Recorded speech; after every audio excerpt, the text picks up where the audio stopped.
بسم اللہ الرحمن الرحیم۔ معزز دوستو، آپ لوگوں نے جو سوال کیا تھا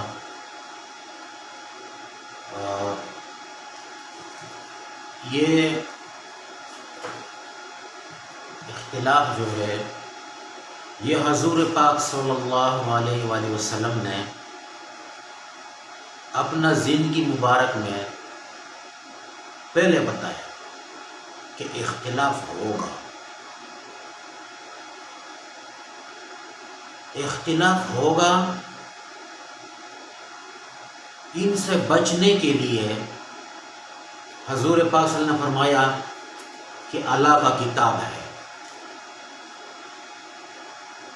اللہ کا کتاب جو ہے یہ اللہ کا کلام ہے، یہ بذات خود مخلوق نہیں ہے، لیکن اس کتاب کے اندر مخلوق ہے۔ اختلاف یہ آیا کہ یہ قرآن جو ہے یہ مخلوق ہے یا اللہ کا کلام ہے، تو یہ تو اتنی بڑی بات نہیں ہے، یہ اللہ کا کلام ہے، لیکن اللہ کے کلام کے اندر مخلوق بھی ہے، آسمان ہے، زمین ہے، فرعون بھی ہے، یہ سب مخلوق ہے، کلام اللہ کے اندر مخلوق ہے۔ ابھی اللہ رب العزت کچھ اس قسم کی مخلوق کو اللہ رب العزت نے پیدا کیا کہ وہ بذات خود اس کا کچھ قیمت نہیں ہے، لیکن اس مخلوق کے اندر جو چیز دین کے لیے استعمال ہو جائے اس کا قیمت آ جاتا ہے۔ بیت اللہ کے اندر جو پتھر ہے وہ قیمتی ہو گیا، ایک اینٹ ہے باتھ روم کے اندر استعمال ہوتا ہے، دوسرا اینٹ جو ہے نا مسجد کی محراب کے اندر استعمال ہوتا ہے، تو محراب میں لگایا اس کا اجر جنت ہے، کیونکہ دین کے لیے۔ تو دوستو، اللہ رب العزت نے دین کو ایسا بنایا کہ اس کے اوپر جو بھی چلے وہ عزت والا معزز بنے گا، مقدس بنے گا۔ اس میں سے جو جتنا زیادہ دین کے لیے قربانی کرے گا وہ زیادہ مقدس۔ تو دوستو، آسمان ہے، زمین ہے، انبیاء ہے، فرشتے ہیں، انسان ہے، یہ سب اللہ کے لیے ہے، یہ سب اللہ کے لیے ہے۔ کوئی مخلوق بذات خود، وہ سب ہی اللہ کے لیے ہے۔ لیکن دوستو، جناب محمد رسول اللہ صلی اللہ علیہ وآلہ وسلم نے فرمایا کہ تم اختلاف کو دیکھو گے، اور ابھی ہم گھر میں بیٹھنا نہیں ہے کہ حضور پاک صلی اللہ علیہ وسلم نے فرمایا کہ بھائی اختلاف تو دیکھو گے تو پھر کچھ کرنا نہیں ہے، نہیں، نہ کرنے کا نہیں ہے۔ کفر دیکھو گے، کرنا ہوگا۔ بے نمازی کو دیکھو گے، اس کو نمازی بنانا پڑے گا۔ اختلاف ہم پیدا نہ کر لیں کہ اختلاف کو پیدا کرنے کے لیے اختلاف کر لیں۔ اختلاف کا جو سبب ہے وہ قرآن ہے، لیکن ہمارا ہاتھ میں ہدایت نہیں ہے۔ ابھی کچھ لوگوں نے بتایا، اپنے جس کا میرے ساتھ تعلق ہے، میرے مرید ہے، میرے کچھ شاگرد ہے، اس کو میں صرف اپنے جو مجھ سے سوال کرتے ہیں میں اپنے لیے اور اپنے اس لوگوں کے لیے بات کر رہا ہوں کہ لوگوں نے رفع دین کے بارے میں سوال کیا۔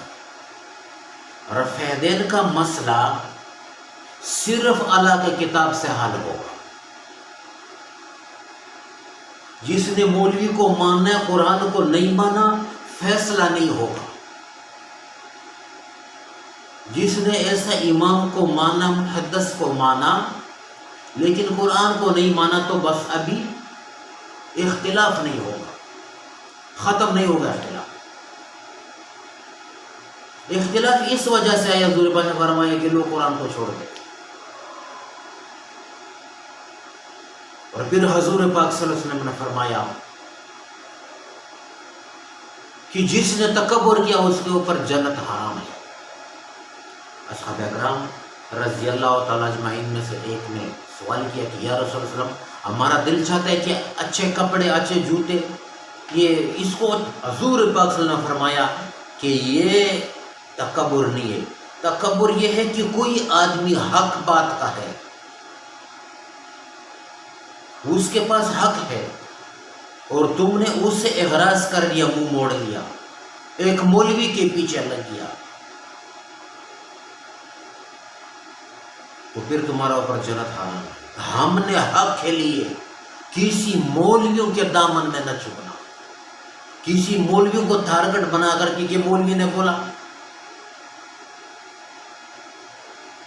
سب سے بڑا جو حاکم ہے ہمارے لیے اللہ کا کتاب ہے، بس۔ یہ عالم بھی پڑھتا ہے، امام بھی پڑھتا ہے، محدث پڑھتا ہے، یہ سب کے لیے حکم ہے۔ اس کے فیصلے کو ماننے کے لیے اعلیٰ رب العزت نے فرمایا کہ ان کا جو جماعت ہے ماننے والے وہ اصحاب اکرام ہیں۔ اگر تم نے میرے اوپر، میرے رسول کے اوپر ایمان لانے کا دعویٰ کر دیا تو تم کو پھر ایمان ایسا لانا ہوگا جیسا یہ اصحاب اکرام رضی اللہ تعالیٰ اجمعین کی جماعت نے لایا۔ ایمان ایسا لانا ہوگا، تو ہم نے اعمال بھی ایسا کرنا ہوگا جیسا صحابہ اکرام ہے، جیسا صحابہ اکرام نے نماز پڑھا ہے۔ اختلاف یہ ختم، وہ پاک جماعت تھا، اس سے اعلان ہو گیا کہ تم لوگوں نے ایسا قربانی کر دیا، تم لوگوں نے ایسے اعمال کر دیا کہ میں آپ لوگوں سے راضی ہوں۔ تو ہم نے نماز کے اندر، حج کے اندر، باقی جتنے زندگی ہے اس میں سے اصحاب اکرام کو دیکھنا ہوگا کہ آیا اس نے رفع دین کیا کہ نہیں۔ دوسروں نے رفع دین کے بارے میں پوچھا تو میں اپنے طرف سے نہیں بتا رہا ہوں، میں نے یہ دیکھنا ہوگا، میں یہ دیکھتا ہوں کہ اصحاب اکرام رفع دین کر دیتے کہ نہیں، بس۔ اگر اس کے جیسا عمل کریں گے اللہ راضی ہونے کا اعلان کر دے گا۔ تو میں اپنا مریدوں سے، اپنا متعلقین جس کا میرے ساتھ تعلق ہے، جس سے سوال کرتا ہے، میں اللہ کا واسطہ دیتا ہوں کہ یہ اختلافی رفع دین کو شروع نہیں کرنا، جس میں اختلاف ہو کہ اتنا جگہ میں ہے، اتنا جگہ میں ہے، اس نے کیا، اس نے نہیں کیا، وہ صرف جس میں اختلاف نہ ہو اس عمل کو ہم لوگ لیں۔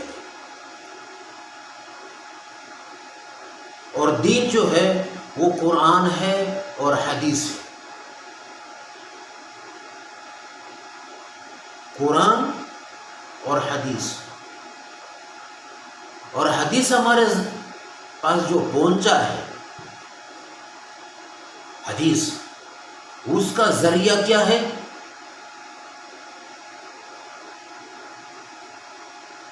اس کا کیا ذریعہ ہے؟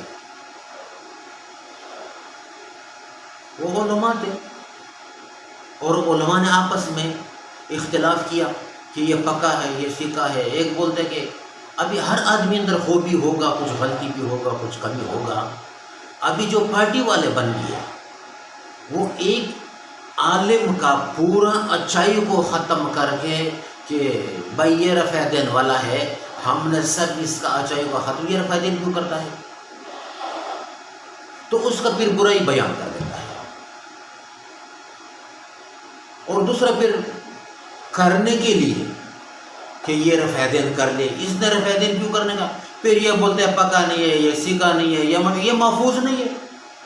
بہانے اس لوگوں نے پھر اس کے اندر جو دل میں آیا بہانے کر دیا، لیکن اس کی طرف ہم نے نہیں دیکھنا ہوگا۔ ہم نے کتاب اللہ کو دیکھ کر کے ان کے اپنا اس کو حاکم بنا کر کے فیصلہ ہو جائے گا۔ مکے والا دین، مدینے کے اندر جو دین تھا، کوفے کے اندر صحابہ اکرام پہنچا، آیا وہ کس طریقے سے، وہ کیا کر دیتے؟ امام ابو حنیفہ رحمۃ اللہ نے دیکھو اعلان کر دیا کہ میں کتاب اللہ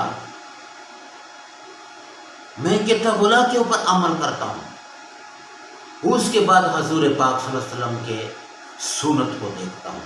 یہاں پر حضور پاک صلی اللہ علیہ وسلم کے عمل کے لیے سنت کا الفاظ اس نے استعمال کیا، اور ابو بکر رضی اللہ تعالیٰ کی حدیث کے لیے اس نے الفاظ ان کے پہ ابو بکر کی حدیث کو دیکھتا ہوں، پھر حضرت عمر رضی کی حدیث کو دیکھتا ہوں، پھر عثمان رضی اللہ، پھر حضرت علی رضی اللہ تعالیٰ اجمعین، ان کے عمل حدیثوں کو لے کر کے پھر اپنا اس کے اوپر زندگی گزارتا ہوں، بات ہی ختم ہو گیا۔ اگر ہم ایسا کر لیں تو اختلاف نہیں ہوگا، یہ پکا ہے، یہ سیکھا ہے، اس کے اندر، اس کے ذہن کے اندر آیا، اس نے دعویٰ کر دیا، وہ اچھا بھی تھا، برائی بھی تھا۔ اس لیے قرآن نے جو حکم دیا ہے کہ 4 گواہ لاؤ، 2 گواہ لاؤ، اور 2 گواہ جب بن جائے، 4 کسی کے اندر 4 بن جائے تو اس کو قبول کر لو۔ نہیں خاص بولتا ہے کہ یہ ماسٹر ہونا چاہیے، یہ اے سی ہونا چاہیے، اگر اے سی نہیں لاؤ گے، ڈی سی نہیں ہوگا، ذرا خاص کا مطالبہ نہیں ہے، ابھی نہ ماننے کے لیے اس نے یہ کرنا ہوگا کہ بھائی خاص ایسا آدمی کو لاؤ۔ ضعیف تو ہم سب لوگ ہیں، غریب تو ہم سب لوگ ہیں، اللہ مالدار ہے۔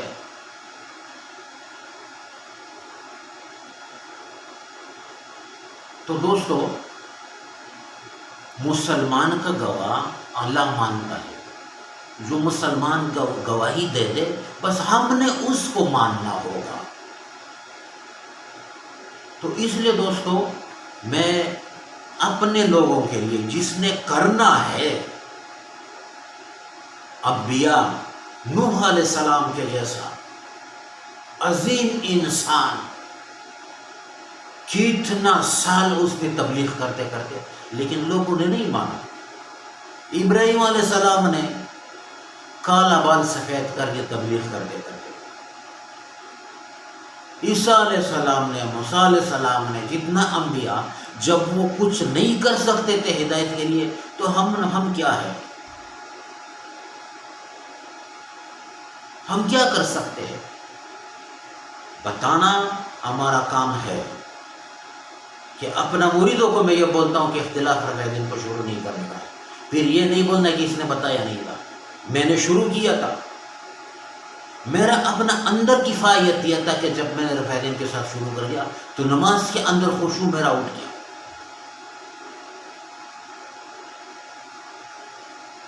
ایسا عجیب کفایت تھی، اور اللہ سے دعا کر رہا تھا، پھر اللہ تعالیٰ نے توفیق دیا، اور رفع دین اس کو چھوڑ دیا جس میں اختلاف ہے، اور پہلے کے اندر جب اختلاف نہیں ہے اس کو میں نے لے لیا۔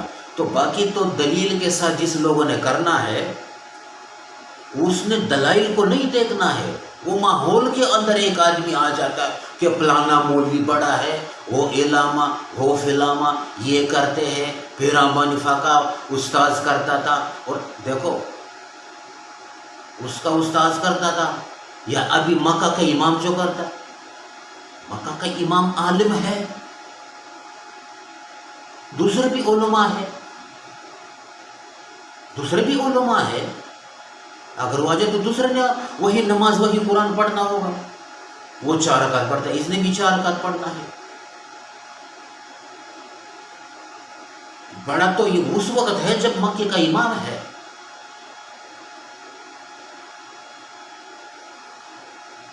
اس لیے دوستو، یہ ہم نے دیکھنا ہوگا کہ اصحاب اکرام رضی اللہ تعالیٰ اجمعین کا کیا عمل تھا۔ اس کو اگر کوئی، میں بات دلیل کی کر رہا تھا کہ جو آدمی مسلمان ہوتا ہے وہ بولتا ہے کہ میں تو آپ لوگوں سے بڑا متاثر ہوں، آپ لوگ نماز پڑھتے، اس کو بولا ہمارا کون سا کتاب میں نماز لکھا ہوا ہے، تو بولتا ہے یہ مجھے معلوم نہیں ہے۔ اس کے لیے مقدر تھا، تقدیر تھا، اور اس کے اوپر اثر ہوا مسلمانوں کا عمل، مسلمان ہو گیا، ایک ہندو ایک کرسچن۔ دلیل کو ہم سب آدمی کو دلیل نہیں بتا سکتا ہے، تو جس لوگوں نے رفع دین کو شروع کرنا ہے وہ رفع دین اگر آپ دلیل دو گے تو دلیل اس نے ماننا نہیں ہے، وہ ایک ماحول کے اندر ہے، اس نے اس ماحول کو دیکھنا کہ فلانا بڑا تھا، یہ بڑا تھا، وہ علامہ تھا، وہ علامہ مولانا صاحب ہے، اس تو یہ ہے۔ بھائی دیکھو قرآن اور حدیث دلیل ہے، ماحول نہیں، ماحول نہیں۔ ہم نے قرآن اور حدیث کو دلیل بنا کر کے پیش کرنا ہوگا، ہمارا پاس اسے کوئی آگے دوسرا کوئی طاقت نہیں ہے۔ قرآن حدیث دین ہے، قرآن حدیث کو پیش کرنا ہوگا، جو اس کے اوپر اصحاب اکرام جیسا چلے اس کے جیسا پھر ہم سے راضی ہونے کا۔ اگر ایسے حدیث پر چلے، حضور پاک صلی اللہ علیہ وسلم نے فرمایا کہ میرے بعد لوگ تم سے حدیثیں بیان کریں گے، وہ حدیث ہے آپ کے آباء و اجداد نے سنا نہیں ہوگا، تو اس لوگوں سے بچنا ہوگا۔ یہ جو ایسے حدیثیں بتاتا ہے جو تمہارا یعنی ایسا عام نہیں ہے، کسی نے تو قرآن بھی نہیں پڑھا ہوگا، اس نے بخاری بھی نہیں دیکھا ہوگا، لیکن معمول عام اس کے اوپر آپ نے نہ علاقے کے اندر کسی کو دیکھا ہوگا، اور جب وہ بیان کر رہا ہوگا اس حدیثوں کو تو تم کو بھی گمراہ کر دے گا، ہلاک کر دے گا۔ اس لیے دین صاف ہے، ظاہر ہے، سورج سے زیادہ دین عام ہے، اس کے اوپر ایسا عمل کی ضرورت نہیں ہے کہ کوئی بولے کہ بھائی یہ کیا کر رہے ہو۔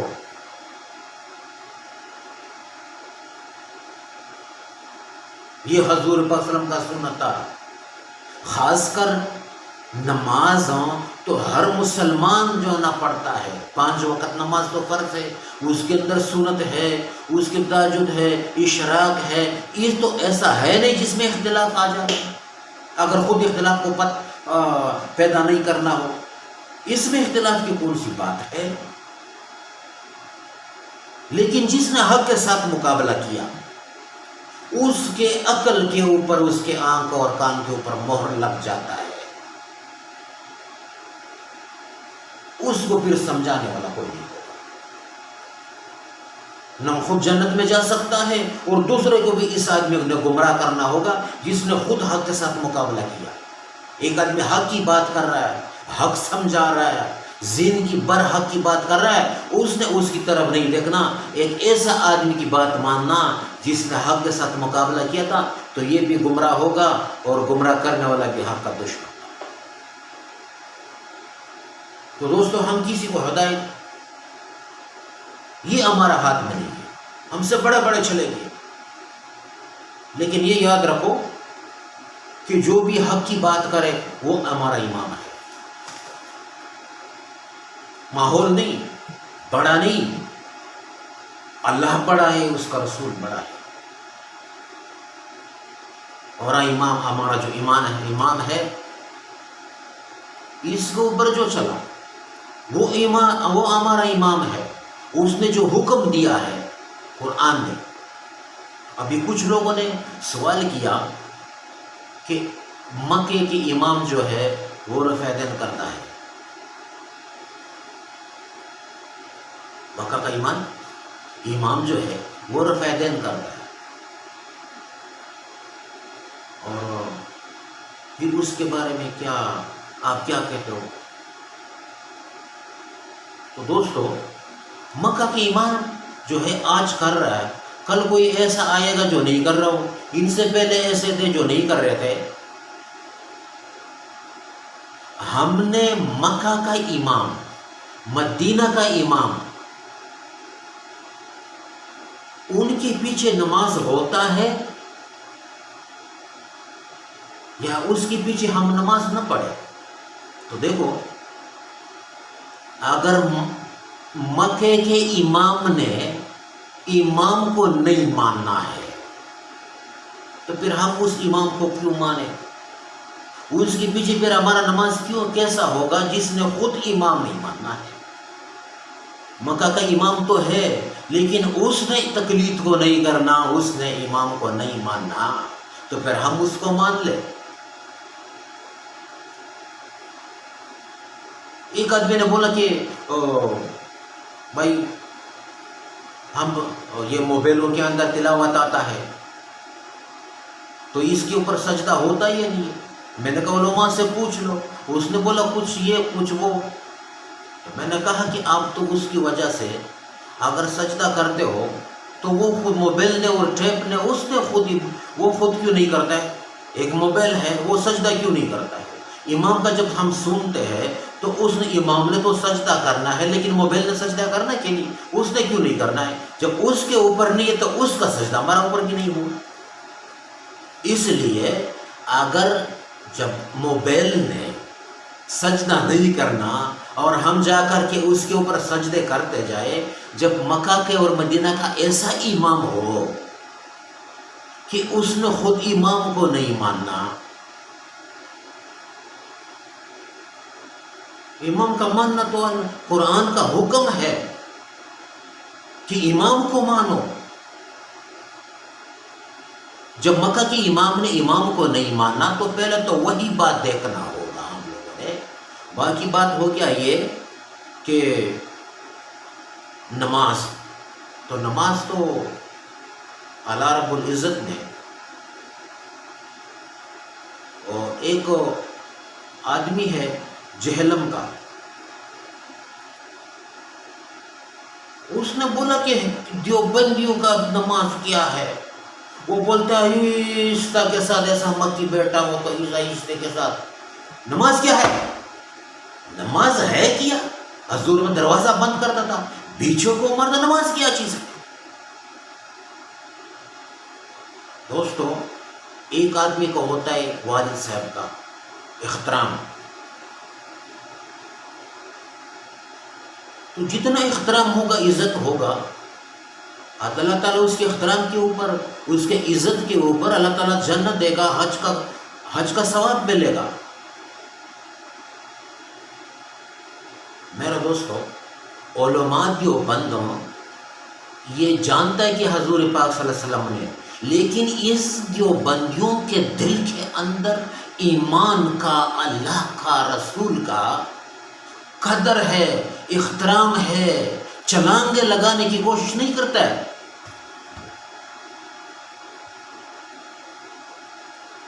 کہ نماز کیا چیز ہے؟ نہیں، نماز بہت بڑا عمل ہے، دین کے اندر نماز بہت بڑا ہے۔ تو دوستوں، ایک آدمی نے بولا کہ فلانا مولانا صاحب نے بولا ہے کہ جب تک آپ 15 علوم کو نہیں سیکھو گے قرآن کو مت پڑھو۔ الٹا منہ، ذہن کے اندر شر فساد۔ میں نے کہا لاؤ، اس نے لکھا ہوا تھا کتاب کے اندر کہ قرآن کو معمولی مت سمجھو، کہ اردو پڑھ کر کے بول دے قرآن کیا ہے، میں بھی پڑھ سکتا ہوں۔ قرآن بہت معزز کتاب ہے، یہ کتاب اللہ ہے، اس کا نزول کا، اس کے جیسا صحابہ کرام نے اس کے اوپر عمل کر دیا، عرب کا معنی، بہت سے چیزوں کو اس کے بعد قرآن سمجھ میں آئے گا۔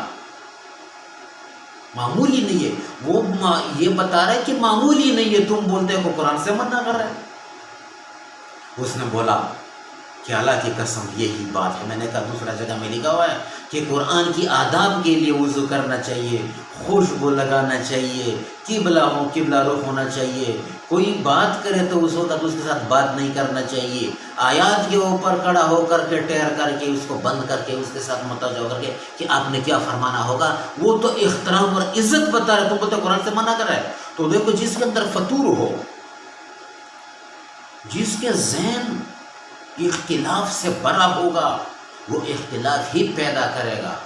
جس کے ذہن کے اندر گندگی ہوگا، جس کے ذہن کے اندر فساد ہوگا، اختلاف ہوگا، اس نے اسی کو پیدا کرنا ہوگا۔ تو اس کے بارے میں یہ میں نے بتایا کہ اپنے لوگوں کو میں اللہ کا واسطہ دے کر کے کہ ان سے بچو، اختلاف رفیدین سے، اختلافی عمل سے بچو، کتاب کو اپنا امام مان کر کے کہ جس اماموں نے اللہ کا کتاب کا اعلان کر دیا وہ ہمارا امام ہے، اور امام جو ہے نا وہ قرآن کا تقلید فرض ہے، یہ لازم ہے، اس کے اوپر ہم لوگ قرآن اور حدیث کے اوپر نہیں چل سکتے ہے جس کا امام نہ ہو۔ ورنہ ڈاکٹر کا کتابیں ہے، آدمی پڑھ کر کے شروع کر دے گا تو پھر ڈاکٹر بن نہیں سکتا ہے، کتنے کو تو کہ قبر میں پہنچا دیں گے۔ اس لیے کسی سے سیکھنا ہوگا، امام ماننا پڑے گا، اتحاد پر چلنا پڑے گا، امت کے یہ ایسا کوشش ہو کہ امت ٹوٹ نہ جائے، امت کو ہم لوگوں سے اختلاف پیدا نہ ہو جائے، بار بار حضور منور میں اختلاف ہوگا لیکن تم ہی اس کا امام نہ بن جائے۔ تو میرے طرف سے تمام اپنا دوستوں کو سلام، اور اللہ رب العزت سے دعا ہے کہ اللہ رب العزت مجھے اور آپ کو سب کو نیک عمل کرنے کے لیے، قرآن اور حدیث کے اوپر چلنے کے اللہ رب العزت توفیق دے دے۔ میرے طرف سے سب دوستوں کو سلام۔